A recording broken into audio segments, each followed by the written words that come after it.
Hoje vamos meditar sobre o segundo dogma mariano, a virgindade perpétua de Maria.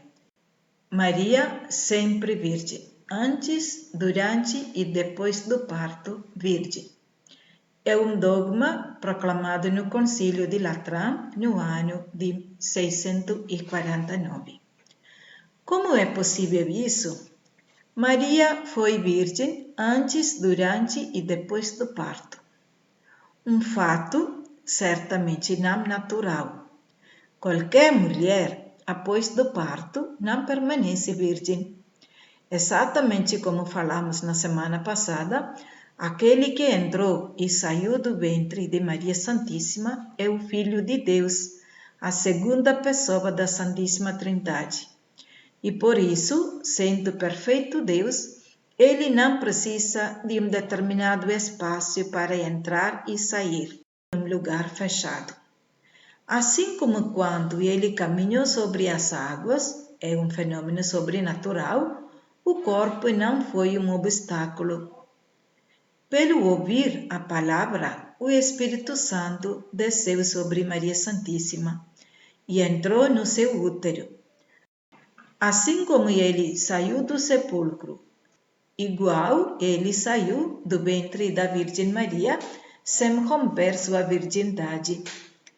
Ninguém viu o momento do parto, assim como ninguém viu o ato da ressurreição. O contexto que narra do nascimento de Jesus nos mostra isso. O evangelista Lucas narra que Maria e José encontraram uma gruta para Maria dar à luz o filho. A gruta simboliza, num certo modo, a privacidade do parto, um esconderijo. Segundo a tradição, nem José viu o ato de Maria dar à luz o filho. Ele foi procurar os necessários para Maria. É um acontecimento tão silencioso que só Maria sabe como foi, e só ela sabe como foi que ela se tornou grávida. Ao redor do presépio reinava grande silêncio e contemplação, e isso seja da parte de Maria que de José. Os dois não pronunciam nenhuma palavra. Deus, quando intervém na nossa história, Ele não aniquila, não corrompe a natureza humana. Ele só a sublima e a eleva. Assim como no altar, quando o sacerdote invoca o Espírito Santo sobre o pão e o vinho, aqueles objetos se tornam o corpo e o sangue de Cristo, porém a aparência do pão e do vinho permanece igual, não mutila, não corrompe e não transforma a sua aparência. O pão continua sendo pão e o vinho continua sendo vinho. Não acontece a mutilação ou corrupção, mas acontece o milagre transubstancial. A transformação acontece na substância e não no acidente. Não tem mudança na matéria do pão e do vinho. Assim, na matéria de Maria, na sua virgindade, não acontece mudança, permanece virgem. Para entender melhor, quando guardamos as hóstias consagradas no sacrário, após alguns dias, se não cuidar, se tiver frio no local, o pão pode ser mutilado, pode ser corrompido. E por isso, até as hóstias consagradas, grandes que guardamos para adoração, de vez em quando trocamos. Isso nos mostra o quê? O pão permanece como pão na matéria, após a consagração também. A transubstanciação, porém, é sobrenatural. É um objeto de fé e não matéria visível. Assim aconteceu com o útero da Virgem Maria. A presença do Filho de Deus não corrompeu a matéria. A virgindade de Maria permanece intacta. Vamos agora meditar este mistério através dos ícones. Neste primeiro ícone da Anunciação, podemos contemplar Maria, Virgem antes do parto. Olhe a posição do anjo diante de Maria Santíssima. O anjo está em joelho diante de uma criatura. É um momento tão sublime em que Deus vem habitar no seio da Virgem Maria, e por isso até o céu se ajoelha. Os anjos são criaturas angélicas, são anjos, mas são criados por Deus. E então todo o céu se inclina diante de Maria Santíssima. Podemos dizer que Deus se ajoelha diante de Maria, pois o anjo veio trazer a mensagem de Deus. Na hora em que o Espírito Santo desceu sobre Maria, o céu está em joelho. E olhando bem para a figura de Maria Santíssima, ela, à sua vez, diante da presença do anjo, segura no seu manto, na sua capa, como se fosse conservando seu corpo intacto, casto. A presença do outro, embora seja um anjo, não lhe deixa mostrar ou exibir seu corpo, conserva-o coberto. Quando Maria pergunta como é possível eu não conheço o homem, o anjo lhe responde: o Espírito Santo descerá sobre ti. Então Maria tem a certeza de que o Espírito Santo, que fez nela encarnar o Verbo, a segunda pessoa da Santíssima Trindade. E a presença do lírio no meio, que podemos ver em maioria dos ícones, mostra a virgindade de Maria. Nesta imagem da Anunciação, que se encontra na cidade de Florença, é do pintor Beato Angélico. Ao lado da Anunciação tem o Jardim de Éden, Adão e Eva saindo do jardim. O que significa isso? O pecado fez com que Adão e Eva, o homem e a mulher, que passeavam com Deus em todas as brisas da tarde, de repente foram colocados fora do jardim, pois não ouviram a voz de Deus. Foram fazer amizade fora de Deus, foram ouvir a voz de serpente, a voz de Satanás. E aqui Maria acolhe a palavra de Deus. Ela não corre ao ouvir o barulho do passo do anjo. Ela se coloca à disposição.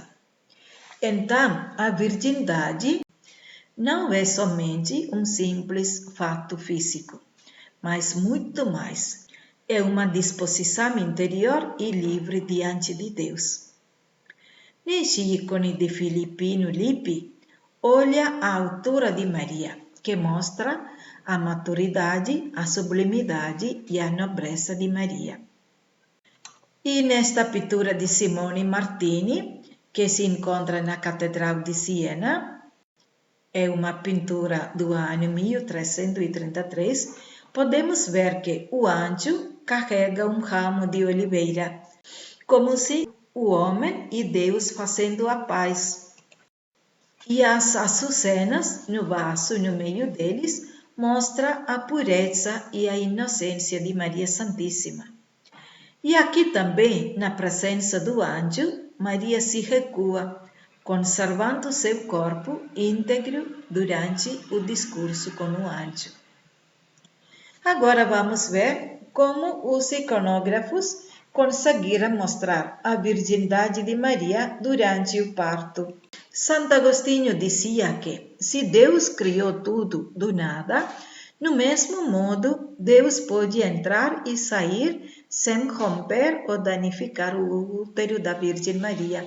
Assim como ele caminhou sobre as águas e entrou no cenáculo com portas fechadas, saiu do sepulcro.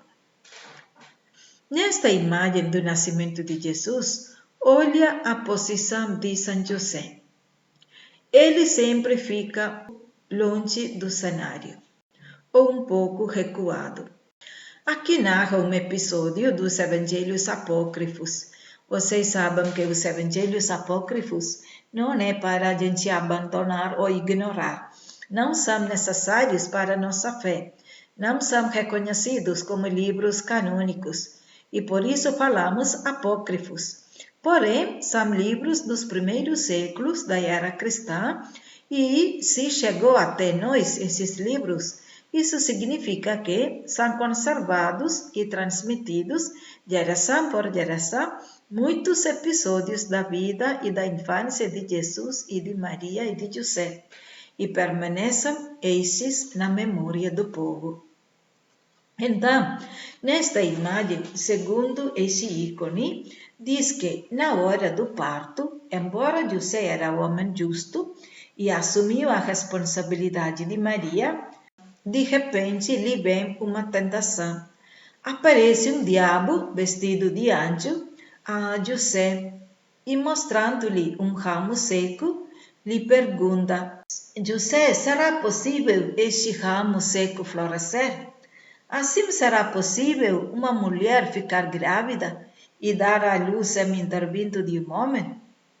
E José entrou na agonia.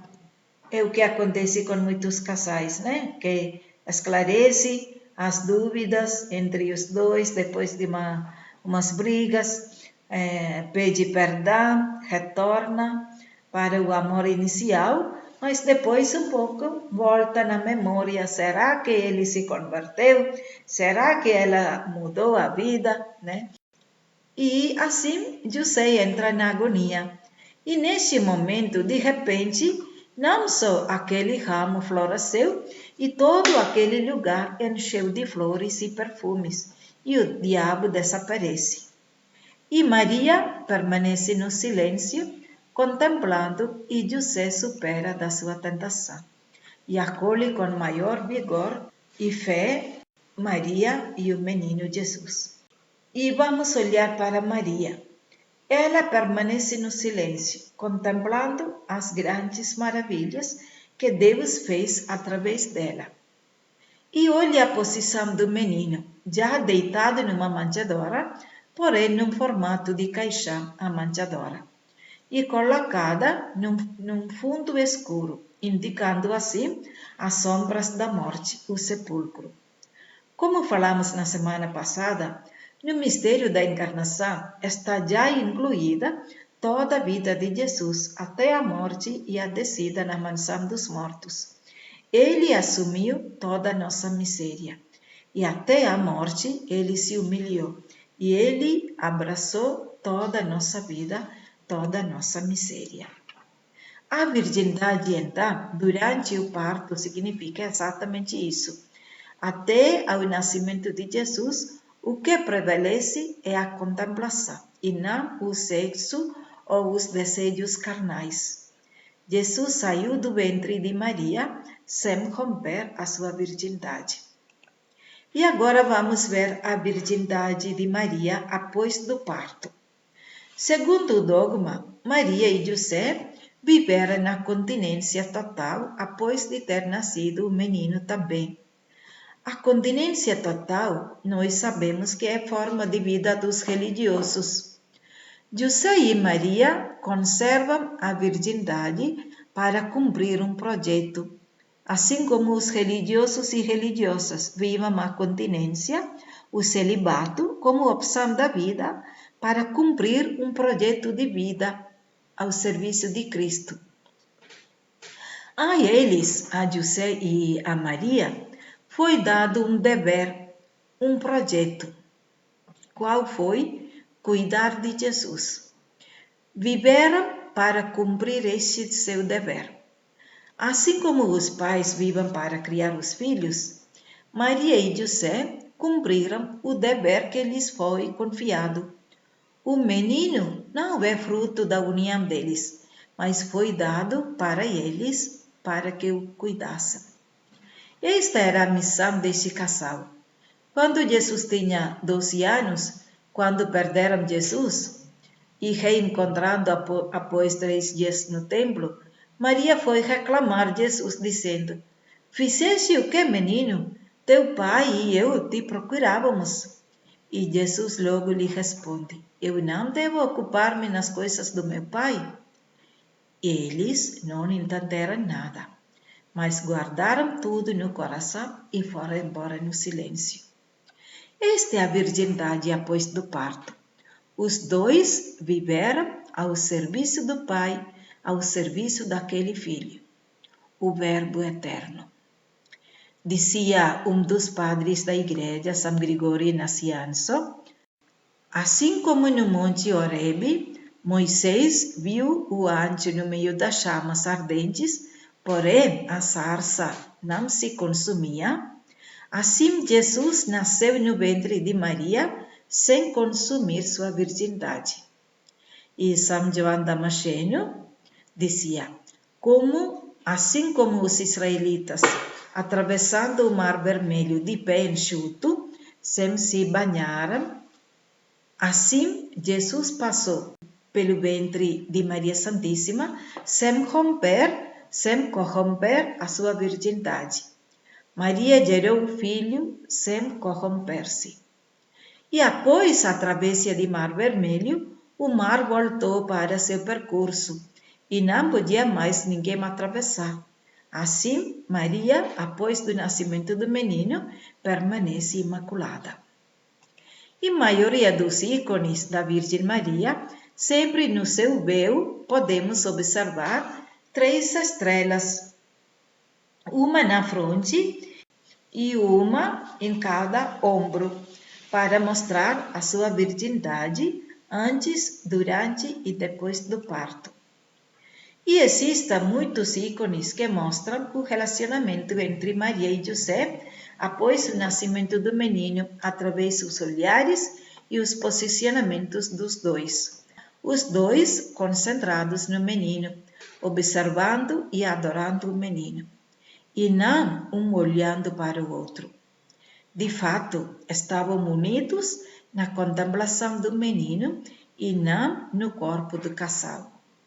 Eles não se tocam, mas unidos nos olhares fixos em Jesus. A continência aqui vai para o além.